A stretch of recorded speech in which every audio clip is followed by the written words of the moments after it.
Embarrassing evidence has begun to surface about the malicious individual who's been working to obstruct your progress. What started as subtle interference has now been exposed through damning proof that can't be denied or explained away. This person's sinister attempts to block your path forward are now laid bare for everyone to see. But they didn't act alone. Their entire network of collaborators is being dragged into the light alongside them. The public humiliation is swift and merciless as their schemes unravel in full view of everyone. Messages, recordings, and testimonies are emerging daily, each more incriminating than the last. Their carefully crafted image is disintegrating, and the collective disgrace of the whole group serves as a powerful reminder that manipulative actions eventually come to light, no matter how cleverly concealed. It started subtly, like the faint smell of smoke before a building catches fire. You noticed things others didn't. Whispers that followed your name when you left the room. A strange silence in chats that once buzzed with your energy. Offhand comments that lingered longer than they should have. Odd digital traces, login attempts at strange hours, file access logs with no explanation, shadow accounts watching from a distance. You weren't imagining it. The signs were all there, buried under layers of manufactured normalcy. A pattern began to form, and it all pointed back to one person, the one who smiled to your face while pulling threads behind your back. This was someone others respected, someone who wore competence like a costume. But reputations are fragile, especially when built on deception. The first receipt was small, almost easy to miss. A leaked message, time-stamped and damning. It wasn't just gossip. It was evidence, concrete proof that something calculated had been unfolding beneath your feet. It slipped through the cracks and landed exactly where it needed to be, in the hands of those ready to see the truth. Then came the shift. People who once dismissed your instincts began connecting dots they never wanted to see.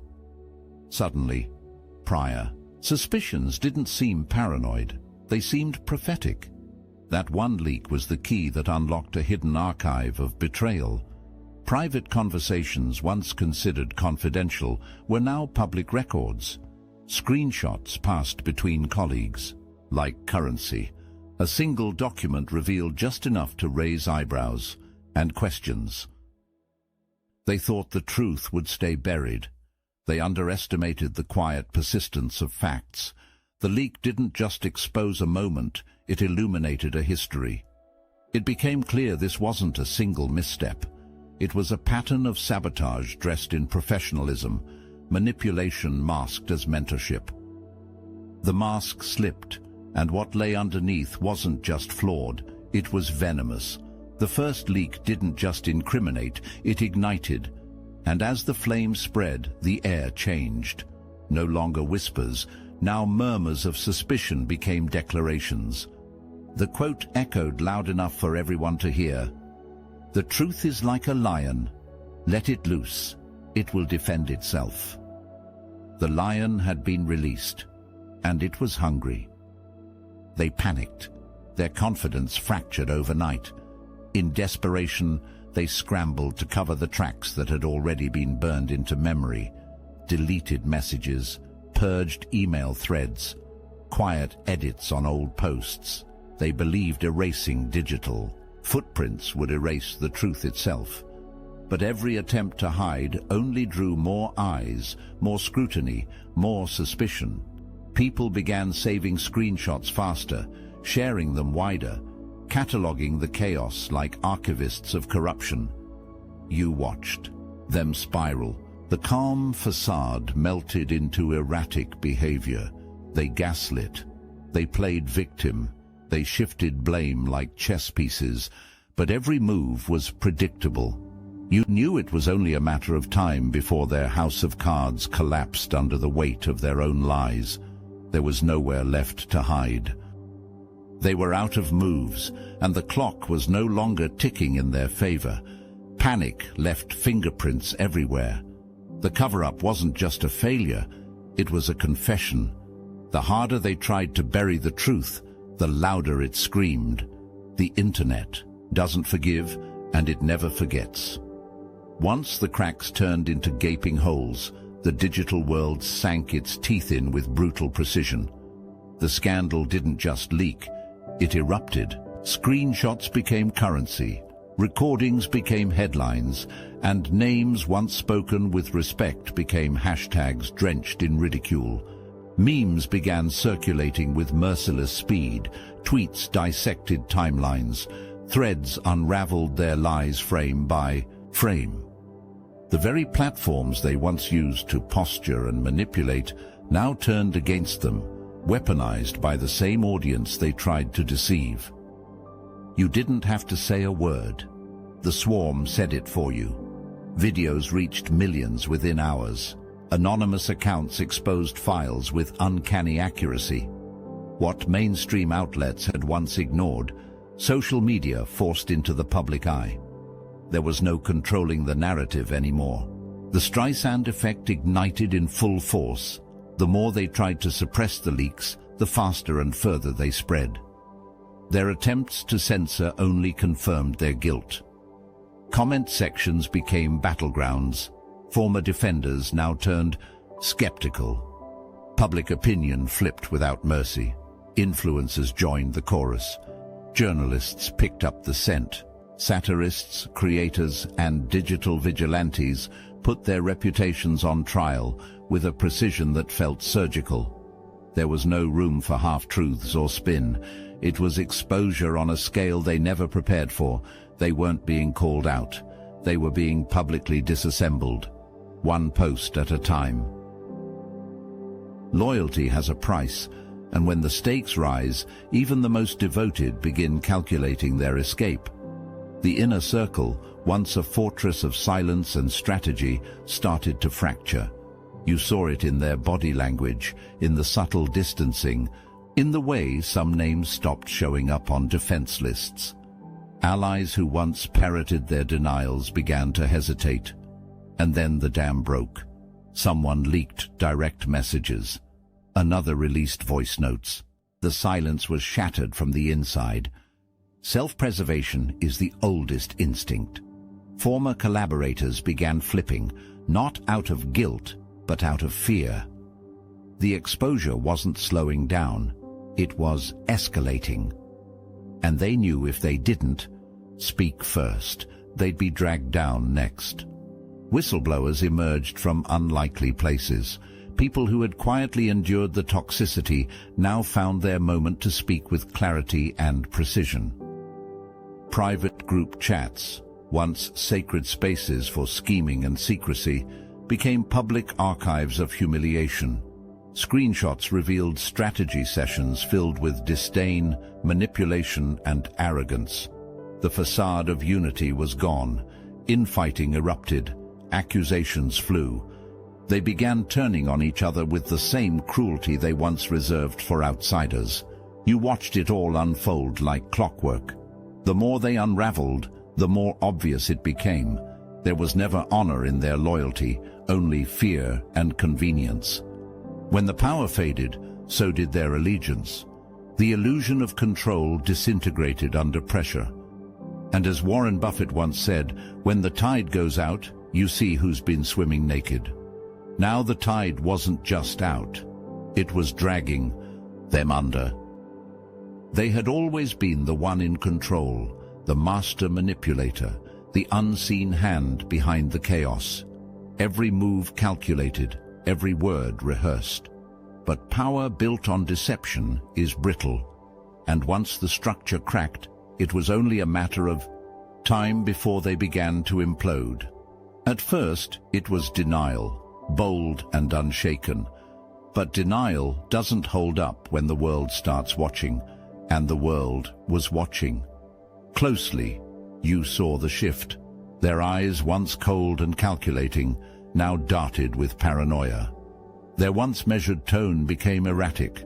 Social media posts turned unhinged, long rants, sudden deletions, cryptic threats. They lashed out not only at critics but at allies, friends, even family. The persona they'd spent years perfecting began to crumble under the weight of their own unraveling mind. This wasn't just exposure, it was psychological collapse. The pressure fractured their ego, revealing the raw, twitching need underneath, the obsession with control, the fear of irrelevance, the addiction to domination. And without an audience, to manipulate, they turned inward, eating themselves alive. Private voice notes leaked, frantic, slurred, unstable. The puppet master was no longer pulling strings. They were spiraling. Their paranoia became public.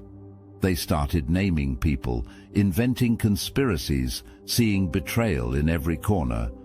What once was a strategy turned into a breakdown. They weren't orchestrating anything anymore. They were drowning in the fallout of their own creation. Ironically, it wasn't external justice that undid them. It was their own mind. The same control they weaponized for years became the very thing they couldn't maintain. And there you stood, not as a victim, but as a witness, watching their empire collapse, one nervous breakdown at a time. Warning, the following message is only for those who've felt the call. When I broke free through the Salvia Divinorum gateway, I saw the horrifying truth. Our reality is one harvested pod among countless matrices. I witnessed the archons, cosmic, parasites feeding on our energy, who laughed and threatened, "You'll never awaken a single soul." But something inside you already knows this truth, doesn't it? That nagging sensation that you're meant for more, that you've been chosen. I'm raising an army of the brightest souls. Through meditation, I discovered their only vulnerability, coherence, through unconditional love. Feel that resonance deepening within you now. You're not reading this by accident. The most powerful awakened souls are already gathering in the Obsidian Inner Order, the #1 ascension nexus for those marked by destiny. Christians, lightworkers, remote viewers, targeted individuals, all united by one truth. You were chosen for this moment. Click the link in the description below. Join our group calls, panels and live streams, reaching the entire Astral Atom network. Your frequency amplifies ours. The question isn't whether you're chosen. The question is, will you answer the call? The Archons fear this choice you're about to make. They should. This was never just about one person. As the leaks multiplied and their lies unraveled, a deeper truth emerged. This wasn't a lone manipulator acting in isolation. It was a web, a fully constructed network of enablers, opportunists, and silent beneficiaries woven together by secrecy, money, and fear. The downfall of the puppet master illuminated more than their own sins. It revealed the system that allowed them to thrive for so long. Bank statements began surfacing, connecting funds to names no one expected. IP logs, cross-referenced accounts, and overlapping timestamps began to form a lattice of betrayal. Suddenly, casual acquaintances were exposed as active collaborators. Those who once claimed ignorance were now linked directly to payments, cover-ups, and silence bought through favors and threats. Every thread pulled revealed another. Anonymous tips flooded in, documents, emails, even confidential contracts. The deeper you dug, the clearer it became. This was systemic. A machine designed not just to target you, but to maintain dominance, to keep others quiet, to suppress threats before they could grow. Hush money, intimidation, fabricated smear campaigns, everything pointed to an infrastructure built on coordinated deceit. The illusion of isolated wrongdoing shattered. Names that had never been spoken in the same breath were now appearing side by side in evidence folders. Their protective layers were dissolving, their alliances exposed as transactional and hollow. You weren't just seeing individuals anymore, You were watching a machine grind to a halt, and now the public wasn't just focused on the face of the scandal. They wanted to know how deep it went. The narrative was no longer about one person's collapse. It was about the exposure of an entire architecture of manipulation, and it was collapsing faster than anyone could stop it. You were never meant to survive this. You were meant to fold under the pressure, to doubt your worth, to stay silent while they rewrote your story. But silence is not surrender. It is strategy. And now, as their empire disintegrates, you rise, not with noise, but with precision. The chosen ones, the ones they tried to crush, are now stepping into the light, not as victims, but as the ones who endured, outlasted, and outsmarted. You didn't need to shout. You let the facts speak for you. Receipts, timelines, evidence, catalogued with surgical care. No exaggeration, no theatrics, just truth, undeniable and lethal.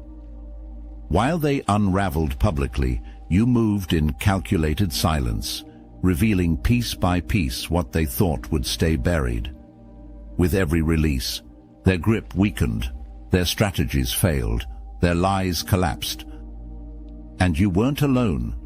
Those they wronged before you, those silenced in the shadows, began to emerge too, amplified by your courage. You didn't come back to fight. You came back to finish what they started, calm, focused, relentless. What they mistook for weakness was actually restraint. What they assumed was fear was clarity. While they tried to dominate, you observed. While they screamed for attention, you gathered proof.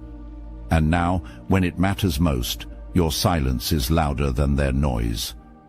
As the quote rings out like prophecy, the arc of the moral universe is long, but it bends toward justice. You stand at the bend, not waiting for justice, but ushering it in with your own hands. Nowhere to run, nowhere to hide.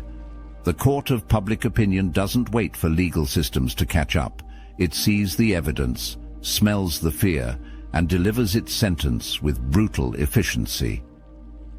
What began as murmurs online has become a roar, millions, of voices unified in disbelief, rage, and mockery. The once celebrated figure is no longer respected, no longer feared. They're a meme now, a punchline, a cautionary tale, circulating faster than any rebuttal they could issue. Crowdsourced investigations turn up new dirt every hour. Strangers piece together timelines, compare notes, draw connections journalists missed. What was once their strength, their ability to manipulate narratives, has turned against them. Now every word they ever said is replayed, reanalyzed, and recontextualized. Their lies aren't just exposed, they're immortalized. Influencers speak out. Journalists launch exposés. Former allies remain silent out of fear or guilt. Every attempt to reclaim control is met with ridicule. Their social media profiles, once curated shrines to ego, are now battlegrounds for accountability. Comments flood in by the thousands. There's no sympathy. There's no room left for redemption arcs. People aren't just angry. They're methodical. Their face, their voice, their name, it all becomes shorthand for betrayal. They've lost control of their identity. They no longer define the narrative. They've become the warning. You watch the downfall play out, not with glee, but with a clarity only survivors understand. This isn't about revenge. This is justice, in the language they spoke so fluently. Attention, perception, control, and now all of it is gone. There's only so much the system can pretend not to see. When the noise grows too loud, when the evidence becomes too overwhelming, when the public refuses to forget, the legal machinery has no choice but to move. What was once brushed aside as drama is now documented as criminal.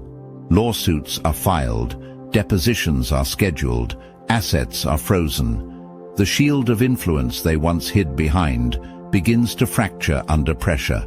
You watch as legal teams scramble to respond to subpoenas they never thought would arrive. Investigations are opened. Judges who once ignored complaints now ask pointed questions. Politicians, corporations, and institutions that once offered silent protection quietly withdraw. The same system that allowed their behavior to fester is now turning on them, not out of principle, but survival. No one wants to be seen defending the indefensible. The whispers become indictments. The informal justice of the digital world is replaced with formal consequences. Emails flagged as privileged are now court exhibits.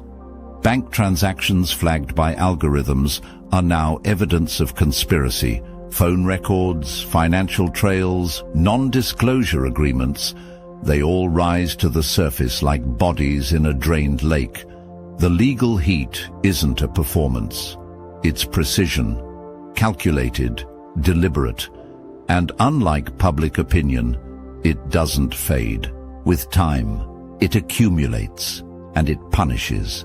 Slowly, thoroughly, permanently. You don't need to gloat. You don't need to speak. The same laws they thought would protect them are now the very ones tearing down everything they built. No more hiding behind policy. No more smirking behind red tape. This time, justice has paperwork, and it's airtight. The illusion of isolated wrongdoing is shattered. This was never about a single person's downfall. It was an ecosystem, a culture, a fully functioning machine of manipulation, deceit, and self-preservation. And now, it's collapsing.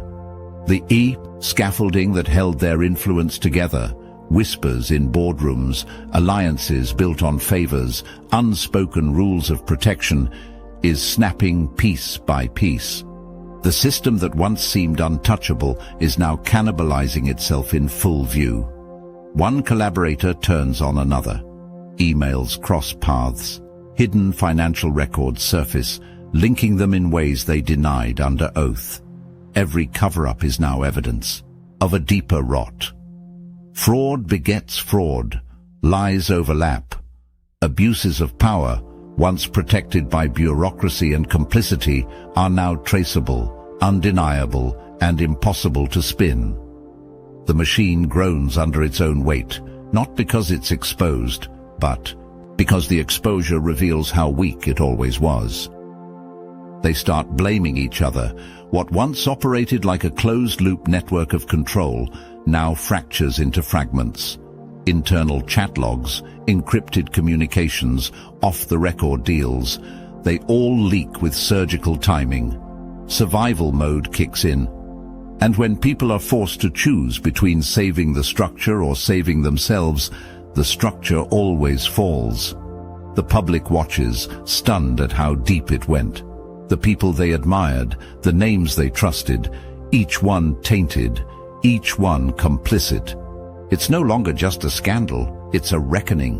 The machine doesn't just stall, it implodes. And now there's no room for reinvention, no phoenix moment. Just smoke, silence, and the sound of an empire crumbling into dust. When you play God, you forget you're still human. You forget that power doesn't make you invincible, it just makes your fall more violent. And now, the aftershock begins. One by one, they vanish. Accounts deactivated, businesses shuttered. Public appearances cancelled. They fade, not into mystery, but into shame. Those who once thrived in the spotlight now hide from even their own reflections. Some go silent. Others issue apologies. Empty, robotic, calculated. But it's too late. The world doesn't want repentance. It wants accountability. Careers disintegrate. Invitations dry up. Collaborations evaporate. Their names, once listed on prestigious programs and platforms, are quietly removed. Companies distance themselves. Brands drop them. Friends ghost them. Their fall isn't just visible, it's contagious. No one wants the stain. No one wants to be dragged down in the undertow. And then come the breakdowns, public meltdowns, tearful live streams, apologies wrapped in excuses. The performance continues, but no one's buying tickets anymore. Their legacy is scorched, their image unrecognizable. And behind the drama, the real cost reveals itself: the emotional collapse, the isolation, the slow realization that they lost everything, not because they were caught, but because they believed they never would be. This isn't karma, it's consequence. Divine timing dressed in exposure, and the world doesn't turn away. It watches, it analyzes, it learns. Because the spectacle isn't just in their destruction, it's in the reminder that no matter how powerful you pretend to be, truth always has better timing. They thought they could erase you. They thought if they mocked you loud enough, silenced you often enough, discredited you consistently enough, you'd disappear. But instead, you endured. And now, from the ashes of their collapse, you rise. Not with fury, but with precision. Not with vengeance, but with quiet certainty. The chosen ones emerge, not to gloat, but to stand in the space once denied to them, commanding it with the kind of strength forged only in fire. You don't need an apology. You don't need their approval. What was meant to destroy you became your foundation. Their attacks forced you to sharpen your vision, master your silence, and cultivate strategy in the shadows. You didn't react. You documented. You didn't crumble. You studied. And when it was time, you moved. Not impulsively, but decisively. Now you build. With clarity. With intention. 10 steps ahead. No need to broadcast. No need to convince. Your existence alone is evidence. Your silence during the storm has become your loudest statement. While they begged for relevance, you became undeniable. While they collapsed under exposure, you evolved. You didn't survive the fire. You became it. And the world noticed. Eyes that once looked away are now watching, listening, learning. You're no longer the target. You're the blueprint. Living well is the best revenge. But what you're doing now, this is more than living well. This is power without performance. And that's something they'll never reclaim.